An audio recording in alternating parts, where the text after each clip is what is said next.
ಉಪಮುಖ್ಯಮಂತ್ರಿ ಡಿಕೆ ಶಿವಕುಮಾರ್ಗೆ ಅತಿ ದೊಡ್ಡ ಶಾಕ್. ಕೆಪಿಸಿಸಿ ಅಧ್ಯಕ್ಷ ಸ್ಥಾನದಿಂದ ಡಿಕೆ ಶಿವಕುಮಾರ್ ಇಳಿಸುವಂತಹ ಸಾಧ್ಯತೆ.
ಉಪಮುಖ್ಯಮಂತ್ರಿ ಡಿಕೆ ಶಿವಕುಮಾರ್ಗೆ ಅತಿ ದೊಡ್ಡ ಶಾಕ್. ಕೆಪಿಸಿಸಿ ಅಧ್ಯಕ್ಷ ಸ್ಥಾನದಿಂದ ಡಿಕೆ ಶಿವಕುಮಾರ್ ಇಳಿಸುವಂತಹ ಸಾಧ್ಯತೆ. ಡಿಕೆ ಶಿವಕುಮಾರ್ ಕೆಳಗಿಳಿಸುವಂತೆ ಕಾಂಗ್ರೆಸ್ನಲ್ಲಿ ಒತ್ತಡ ಹೆಚ್ಚಳ. ಮುಖ್ಯಮಂತ್ರಿ ಸಿದ್ದರಾಮಯ್ಯ ಬಣದ ವರಿಷ್ಠರ ಮೇಲೆ ಒತ್ತಡ. ಕೆಪಿಸಿಸಿ ಅಧ್ಯಕ್ಷ ಸ್ಥಾನದಿಂದ ಡಿಕೆ ಶಿವಕುಮಾರ್ ಇಳಿದರೆ ಕರ್ನಾಟಕ ಕಾಂಗ್ರೆಸ್ ಮೇಲೆ ತಪ್ಪಲಿರುವಂತಹ ಡಿಕೆ ಶಿವಕುಮಾರ್ ಅವರ ಹಿಡಿತ. ಕೆಪಿಸಿಸಿ ಅಧ್ಯಕ್ಷ ಸ್ಥಾನದಿಂದ ಇಳಿದರೆ ಪಕ್ಷದಲ್ಲಿ ಡಿಕೆ ಶಿವಕುಮಾರ್ ನಗಣ್ಯ ಆಗಬಹುದು. 2028ರ ವಿಧಾನಸಭಾ ಚುನಾವಣೆಗೂ ಡಿಕೆ ಶಿವಕುಮಾರ್ ಅವರ ಪ್ರಭಾವ ಸಂಪೂರ್ಣ ತಗ್ಗಬಹುದು. ಸಿಎಂ ಸ್ಥಾನದ ಆಕಾಂಕ್ಷಿಯಾಗಿ ಇರುವಂತಹ ಡಿಕೆ ಶಿವಕುಮಾರ್ಗೆ ಭಾರಿ ಹಿನ್ನಡೆ ಆಗುತ್ತೆ. 5 ವರ್ಷಗಳಿಂದ ಕರ್ನಾಟಕ ಕಾಂಗ್ರೆಸ್ ಅಧ್ಯಕ್ಷರಾಗಿರುವಂತಹ ಡಿಕೆ ಶಿವಕುಮಾರ್ ಪರಮೇಶ್ವರ್ ಬಳಿಕ ಅತ್ಯಂತ ದೀರ್ಘಾವಧಿಗೆ ಕೆಪಿಸಿಸಿ ಅಧ್ಯಕ್ಷರಾಗಿರುವಂತಹ ಡಿಕೆ ಶಿವಕುಮಾರ್ 8 ವರ್ಷ ಕೆಪಿಸಿಸಿ ಅಧ್ಯಕ್ಷರಾಗಿದ್ದಂತಹ ಗೃಹ ಸಚಿವ ಡಾಕ್ಟರ್ ಜಿ ಪರಮೇಶ್ವರ್ ಇದೇ ಜುಲೈ 2ರಂದು ಡಿಕೆ ಶಿವಕುಮಾರ್ ಕೆಪಿಸಿಸಿ ಅಧ್ಯಕ್ಷರಾಗಿ 5 ವರ್ಷ ಭರ್ತಿಯಾಗುತ್ತೆ.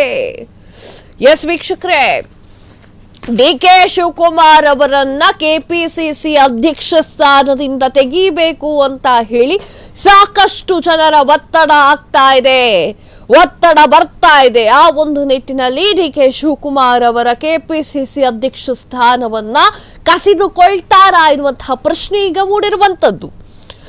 ಕೆಪಿಸಿಸಿ ಅಧ್ಯಕ್ಷ ಸ್ಥಾನದಿಂದ ಡಿಕೆ ಶಿವಕುಮಾರ್ ಅವರನ್ನ ಕೆಳಗಿಳಿಸುವಂತಹ ಸಾಧ್ಯತೆ ಇದೆ. ಡಿಕೆ ಶಿವಕುಮಾರ್ ಅವರು ಏನಾದ್ರೂ ಕೆಳಗಿಳಿದ್ರೆ ಕಾಂಗ್ರೆಸ್ನಲ್ಲಿ ಡಿಕೆ ಶಿವಕುಮಾರ್ ಅವರು ನಗಣ್ಯ ಆಗಬಹುದು. ಕೆಪಿಸಿಸಿ ಅಧ್ಯಕ್ಷ ಸ್ಥಾನದಿಂದ ಅವರು ಕೆಳಗಿಳಿದ್ರೆ ಕಾಂಗ್ರೆಸ್ನಲ್ಲಿ ಹಿಡಿತ ತಪ್ಪಬಹುದು. ಅಕಸ್ಮಾತ್ ಕೆಪಿಸಿಸಿ ಅಧ್ಯಕ್ಷ ಸ್ಥಾನದಿಂದ ಕೆಳಗಿಳಿದ್ರೆ 2028ರ ಚುನಾವಣೆಯಲ್ಲಿ ಎಲ್ಲವೂ ಕೂಡ ತಲೆ ಕೆಳಗಾಗಬಹುದು. ಕೆಪಿಸಿಸಿ ಅಧ್ಯಕ್ಷ ಸ್ಥಾನದಿಂದ ಕೆಳಗಿಳಿದರೆ ಕುರ್ಚಿ ಕನಸು ನನಸಾಗದೇ ಇರಬಹುದು. ಎಲ್ಲವೂ ಕೂಡ ಇದೆ. ಆ ಒಂದು ನಿಟ್ಟಿನಲ್ಲಿ ಡಿಕೆ ಶಿವಕುಮಾರ್ ಅವರ ಅಧಿಕಾರವನ್ನ ಕಾಂಗ್ರೆಸ್ನಲ್ಲಿ ಕಸಿದುಕೊಳ್ಳುವಂತಹ ಸಕಲ ಷಡ್ಯಂತ್ರಗಳು ಕೂಡ ನಡೀತಾ ಇದೆ. ಕೆಪಿಸಿಸಿ ಅಧ್ಯಕ್ಷರ ಬದಲಾವಣೆ ಆಗಬೇಕು. ಹೈಕಮಾಂಡ್ ಎಲ್ಲವನ್ನೂ ಕೂಡ ಗಮನಿಸ್ತಾ ಇದೆ. ಲೋಕೋಪಯೋಗಿ ಸಚಿವ ಸತೀಶ್ ಜಾರಕಿಹೊಳಿ ಹೇಳಿಕೆ.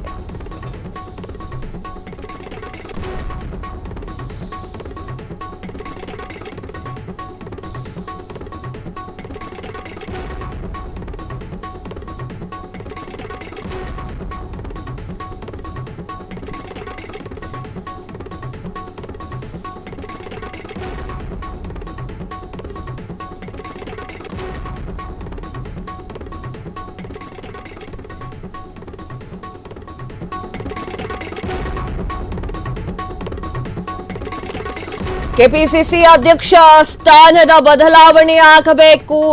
ಹೈಕಮಾಂಡ್ ಎಲ್ಲವನ್ನೂ ಕೂಡ ಗಮನಿಸ್ತಾ ಇದೆ. ಲೋಕೋಪಯೋಗಿ ಸಚಿವ ಸತೀಶ್ ಜಾರಕಿಹೊಳಿ ಅವರ ಹೇಳಿಕೆ. ಸಿಎಂ ಸಿದ್ದರಾಮಯ್ಯ ಬಣದ ತಂತ್ರದ ಡಿಕೆ ಶಿವಕುಮಾರ್ ಕಕ್ಕಾಬಿಕ್ಕಿಯಾಗಿದ್ದಾರೆ. ಸಚಿವ ಕೆಎನ್ ರಾಜಣ್ಣ ಹೇಳಿರುವಂತಹ ಸೆಪ್ಟೆಂಬರ್ ಕ್ರಾಂತಿ ಇದೇನಾ?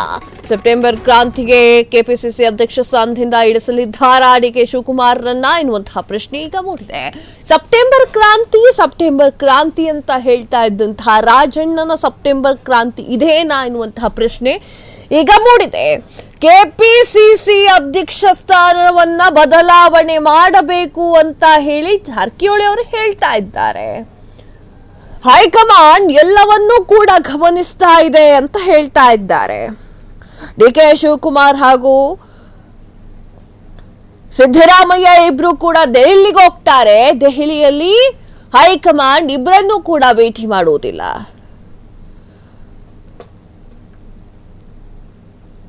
ಆ ಒಂದು ನಿಟ್ಟಿನಲ್ಲಿ ಎಲ್ಲವನ್ನೂ ನೋಡ್ತಾ ಇದ್ರೆ, ಗಮನಿಸ್ತಾ ಇದ್ರೆ, ಈಗ ಡಿಕೆ ಶಿವಕುಮಾರ್ ಅವರ ಬುಡಕ್ ಬಂದಿದ್ಯಾ ಎನ್ನುವಂತಹ ಪ್ರಶ್ನೆ ಈಗ ಕಾಡ್ತಾ ಇದೆ. ಕೆಪಿಸಿಸಿ ಅಧ್ಯಕ್ಷ ಸ್ಥಾನ ಬದಲಾವಣೆಯಾಗಬೇಕು, ಹೈಕಮಾಂಡ್ ಎಲ್ಲವನ್ನೂ ಕೂಡ ಗಮನಿಸ್ತಾ ಇದೆ. ಲೋಕೋಪಯೋಗಿ ಸಚಿವರಾಗಿರುವಂತಹ ಸತೀಶ್ ಜಾರಕಿಹೊಳಿ ಅವರ ಹೇಳಿಕೆ ಇದು. ಸಿಎಂ ಸಿದ್ದರಾಮಯ್ಯ ಬಣದ ತಂತ್ರದ ಡಿಕೆ ಶಿವಕುಮಾರ್ ಅವರು ಕಕ್ಕಾಬಿಕ್ಕಿಯಾಗಿದ್ದಾರೆ. ಬಾಣಕ್ಕೆ ತಿರುಗು ಬಾಣವನ್ನ ಡಿಕೆ ಶಿವಕುಮಾರ್ ಅವರು ನೀಡ್ತಾರೆ. ಅದು ಯಾವ ತರ ಬಾಣ ಕಾದು ನೋಡ್ಬೇಕು. ಸಚಿವ ಕೆಎನ್ ರಾಜಣ್ಣ ಅವರ ಹೇಳಿಕೆ ಇತ್ತಲ್ಲ, ಸೆಪ್ಟೆಂಬರ್ ಕ್ರಾಂತಿ ಈಗ ಜುಲೈಯಿಂದನೇ ಶುರು ಆಗ್ತಾ ಇದೆಯಾ ಎನ್ನುವಂತಹ ಪ್ರಶ್ನೆ ಮೂಡ್ತಾ ಇದೆ. ಸೆಪ್ಟೆಂಬರ್ಗೆ ಕೆಪಿಸಿಸಿ ಅಧ್ಯಕ್ಷ ಸ್ಥಾನದಿಂದ ಡಿಕೆ ಶಿವಕುಮಾರ್ ಅವರು ಇಳಿತಾರಾ ಎನ್ನುವಂತಹ ಪ್ರಶ್ನೆ ಈಗ ಮೂಡಿದೆ. ಯಾಕಂದ್ರೆ 8 ವರ್ಷ ಗೃಹ ಸಚಿವರಾಗಿರುವಂತಹ ಡಾಕ್ಟರ್ ಜಿ ಪರಮೇಶ್ವರ್ ಅವರು ಕೆಪಿಸಿಸಿ ಅಧ್ಯಕ್ಷ ಸ್ಥಾನದಲ್ಲಿ ಇರ್ತಾರೆ. ತದಾದ ನಂತರ ಹೆಚ್ಚಿಗೆ ಸಮಯದಲ್ಲಿ ಆ ಒಂದು ಸ್ಥಾನದಲ್ಲಿದ್ದವರು ಅಂತಂದ್ರೆ ಡಿಕೆ ಶಿವಕುಮಾರ್ ಅವರು. ಅವರೇನಾದ್ರೂ ಕೆಪಿಸಿಸಿ ಸ್ಥಾನವನ್ನ ಬಿಟ್ರೆ ಕಾಂಗ್ರೆಸ್ನಲ್ಲಿ ಹಿಡಿತ ಸ್ವಲ್ಪ ಸಡಿಲವಾದಂತೆ ಆಗುತ್ತೆ. ಆ ಒಂದು ನಿಟ್ಟಿನಲ್ಲಿ ಈಗ ಡಿಕೆ ಶಿವಕುಮಾರ್ ಅವರ ಕೈ ಬಲವನ್ನ ಕಮ್ಮಿ ಮಾಡಬೇಕು ಅಂತ ಹೇಳಿ ಡಿಸೈಡ್ ಮಾಡ್ಕೊಂಡಂಗೆ ಕಾಣ್ತಾ ಇದೆ ಒಂದಿಷ್ಟು ಜನ. ಕ್ಷಣ ಕ್ಷಣದ ಸುದ್ದಿಗಳಿಗಾಗಿ ಫ್ರೀಡಂ ಟಿವಿ ಸಬ್ಸ್ಕ್ರೈಬ್ ಮಾಡಿ, ಲೈಕ್ ಮಾಡಿ ಹಾಗೂ ಫಾಲೋ ಮಾಡಿ. ಹೊಸ ಸುದ್ದಿಗಳ ನೋಟಿಫಿಕೇಶನ್ಗಾಗಿ ಬೆಲ್ ಐಕಾನ್ ಮೇಲೆ ಕ್ಲಿಕ್ ಮಾಡಿ.